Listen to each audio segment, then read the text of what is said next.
सभी को नमस्कार। अति प्रसन्नता का विषय है कि भावराव देवव्रत सरस्वती विद्या मंदिर द्वारा डिजिटल पत्रिका उड़ान का प्रकाशन किया जा रहा है।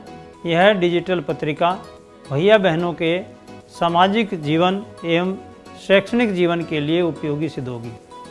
साथ ही साथ भैया बहनों के चरित्र निर्माण एवं व्यक्तिगत विकास में सर्वत्र मार्गदर्शन करेगी। मुझे आशा है कि डिजिटल पत्रिका उड़ान विद्यालय की अकादमिक, शोध, सांस्कृतिक एवं खेलकूद इत्यादि गतिविधियों में विद्यालय परिवार के आचार्य भैया बहनों और अभिभावकों तक प्रसारित करके तथा विद्यालय के विभिन्न क्रियाकलापों को सामाजिक सरोकार से जोड़ने में मील का पत्थर साबित होगी। मेरा दृढ़ विश्वास है कि भैया बहन 21वीं सदी में भारत को अंतर्राष्ट्रीय स्तर पर विश्व में सबसे आगे ले जाने का संकल्प लेंगे और सुदृढ़ भारत बनाने का सपना अपने मन मस्तिष्क में लेकर स्वदेशी भाव को अपनाकर स्वावलंबी भारत अभियान का हिस्सा बनेंगे। अंत में मैं सभी आचार्यों एवं भैया बहनों को डिजिटल उड़ान पत्रिका के सफल प्रकाशन के लिए शुभकामनाएं अभिव्यक्त करता हूं। नमस्कार, मैं सरिता उड़ान पत्रिका के एक और डिजिटल अंक के साथ आप सभी का हार्दिक अभिनंदन करती हूँ। किसी भी बालक के जीवन में, उसके व्यक्तित्व विकास में, रचनात्मक प्रतिभा के विकास में परिवार के साथ साथ विद्यालय का भी महत्वपूर्ण योगदान रहता है। इसी बात को ध्यान में रखते हुए कि भैया बहनों में रचनात्मक प्रतिभा का विकास हो, विद्यालय में भैया बहनों को गतिविधियां कराई जाती हैं। आइए जाने इस माह भैया बहनों ने कौन कौन सी गतिविधियों में प्रतिभागिता की। दिनांक 2 सितंबर 2024 को विद्यालय में संस्कृति महोत्सव 2024-25 के अंतर्गत विभागीय प्रतियोगिताएं आयोजित की गई।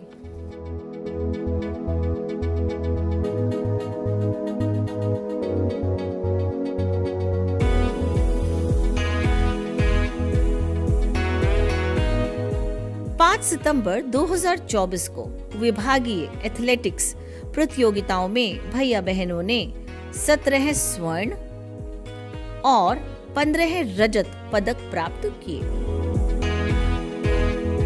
दिनांक 5 सितंबर 2024 को ही शिक्षक दिवस के अवसर पर कक्षा द्वादश के भैया बहन ने अपने शिक्षकों की भूमिका का निर्वहन किया।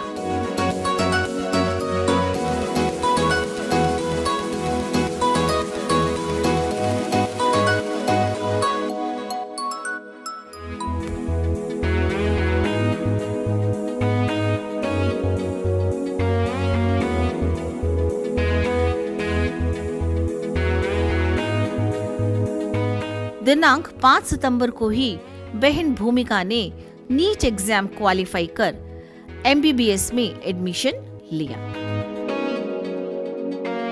दिनांक 12 सितंबर 2024 को orientation programme for English communication के 16वें बैच का समापन हुआ।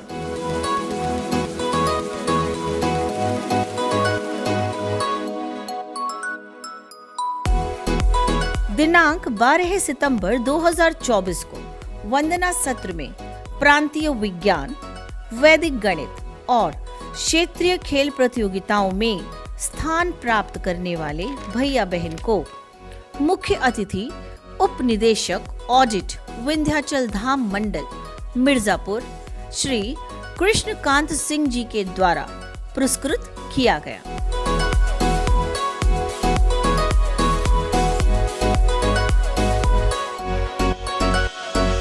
दिनांक 13 सितंबर 2024 को विद्यालय में कॉमर्स लैब का उद्घाटन हुआ। माननीय प्रांत संगठन मंत्री श्रीमान प्रदीप कुमार जी ने कॉमर्स लैब के फायदे और भविष्य की प्लानिंग के विषय में बात की। संगठन मंत्री श्रीमान प्रदीप कुमार जी के द्वारा किया गया। जय श्री राम।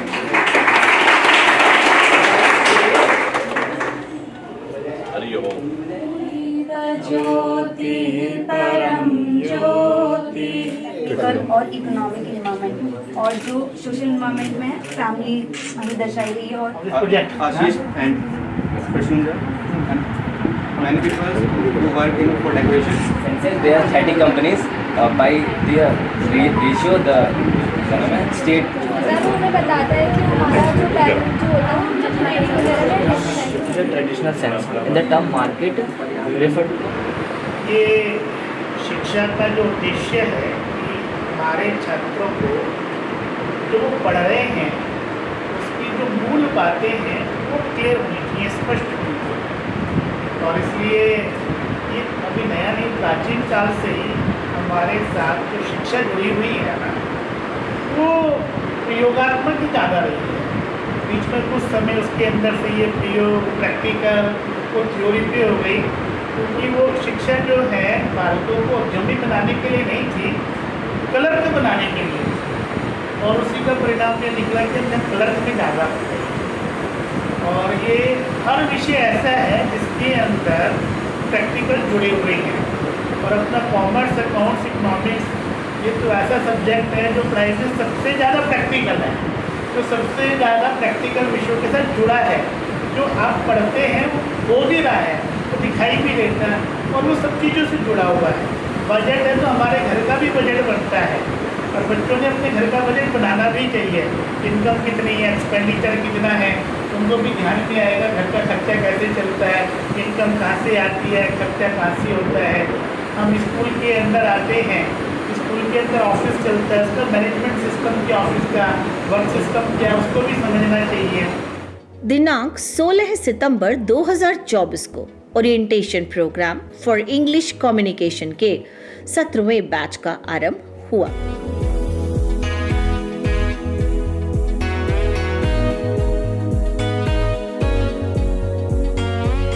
दिनांक 18 सितंबर 2024 को अखिल भारतीय उपाध्यक्ष विद्या भारती उच्च शिक्षा संस्थान श्रीमान प्रकाश चंद्र जी और राष्ट्रीय मंत्री विश्व हिंदू परिषद श्रीमान दिनेश जी ने कॉमर्स लैब का निरीक्षण किया तथा सभी भैया बहनों का मार्गदर्शन भी किया। दिनांक 18 सितंबर 2024 को 36वीं क्षेत्रीय खेलकूद प्रतियोगिता में हमारे विद्यालय के भैया बहन ने विभिन्न प्रतियोगिताओं में 7 स्वर्ण, 5 रजत और 1 कांस्य पदक प्राप्त किया। दिनांक 19 सितंबर 2024 को विद्यालय के इको क्लब के द्वारा एक रैली निकाली गई तथा लोगों को गीला कूड़ा और सूखा कूड़ा अलग अलग स्टोर करने के संबंध में जागरूक किया।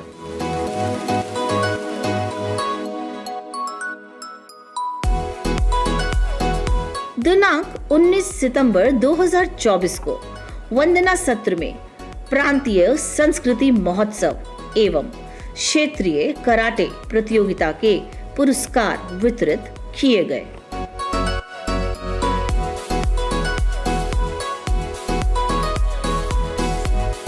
दिनांक 20 सितंबर 2024 को वर्ल्ड क्लीन अप डे के उपलक्ष्य में भैया बहन ने पर्यावरण बचाओ अभियान में प्रतिभागिता की तथा अन्य सहपाठियों को भी जागरूक किया।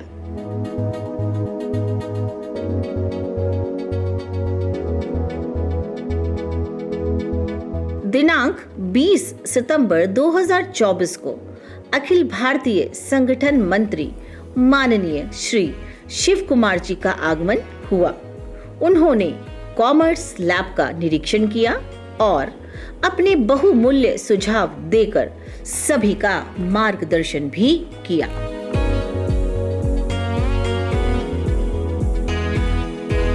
दिनांक 21 सितंबर 2024 को मेरठ प्रांत एथलेटिक्स प्रतियोगिता में हमारे विद्यालय के भैया बहन ने 6 स्वर्ण, 3 रजत तथा 11 कांस्य पदक प्राप्त किए।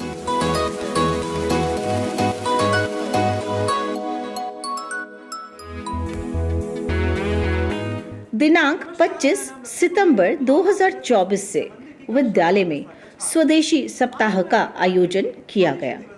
इसके अंतर्गत भैया बहन के द्वारा स्वदेशी अपनाओ विषय पर प्रतिदिन उद्बोधन, संभाषण तथा नाटक प्रस्तुत किए गए।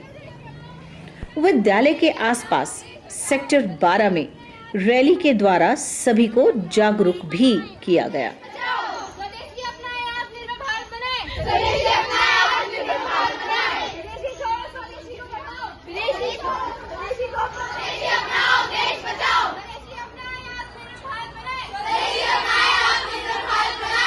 मैं लावण्य गुप्ता।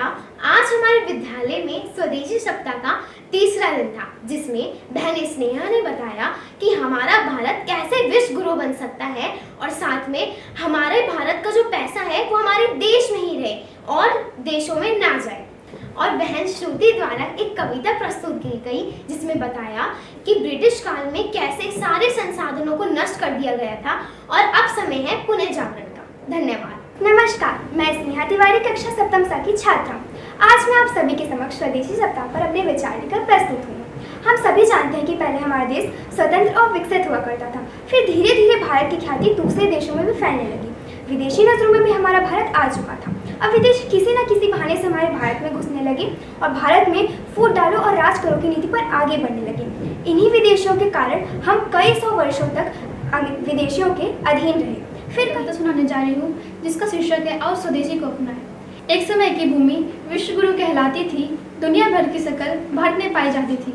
हर भारतीय था तब श्रेष्ठ, भारत का मान उच्चतम था, सकल सृष्टि में हर जन का मत हिंद देश श्रेष्ठम था। देश पर विपत्ति में आकर इसको सब मजबूत बनाए, देश रक्षा के हित को लेकर आओ स्वदेशी को अपनाएं। फिर तो काली दृष्टि लेकर आए दुष्ट अंग्रेज यहाँ, बहाना था करना व्यापार, मन में षड्यंत्र रूप रहा। मिलकर चले देश लूटने, कुछ गद्दार हमारे थे, देश हुआ था छिन्न-भिन्न, सभी तब प्रभु सहारे थे। अतिथि काली गलती फिर से अब हम ना दोहराए, देश रक्षा के हित को लेकर आओ स्वदेशी को अपनाएं। डॉलर भी तब 1 रुपए से नीचे अंका जाता था, हीरे मोती जवाहरात तब भारत से लूटा जाता था। धर्म ग्रंथ किए नष्ट, हर रूप में देश बेहाल किया, जो विज्ञान छुपा भारत में उसे भी कंगाल किया। करे स्मृति को ताजा, देश हित में सब आगे आए, देश रक्षा के हित को लेकर आओ स्वदेशी को अपनाएं। अगर स्वदेशी को पूर्ण रूप से जीवन में अपनाएंगे, पैसा रहेगा अपने पास, धनिक सभी बन जाएंगे। विदेशी के मन से बहिष्कार, स्वदेशी जीवन जीना होगा, भारत के संरक्षण की खातिर यह घूंट अब पीना होगा। दिनांक 25 सितंबर 2024 को अखिल भारतीय संगठन मंत्री उच्च शिक्षा संस्थान माननीय श्रीमान रघुनंदन जी का आगमन हुआ। उन्होंने कॉमर्स लैब का निरीक्षण किया और विषय से संबंधित नए मॉडल बनाने का सुझाव भी दिए। दिनांक 28 सितंबर 2024 को विद्यालय में क्लब एक्टिविटीज आयोजित की गई। आइए देखते हैं क्लब एक्टिविटीज की एक झलक।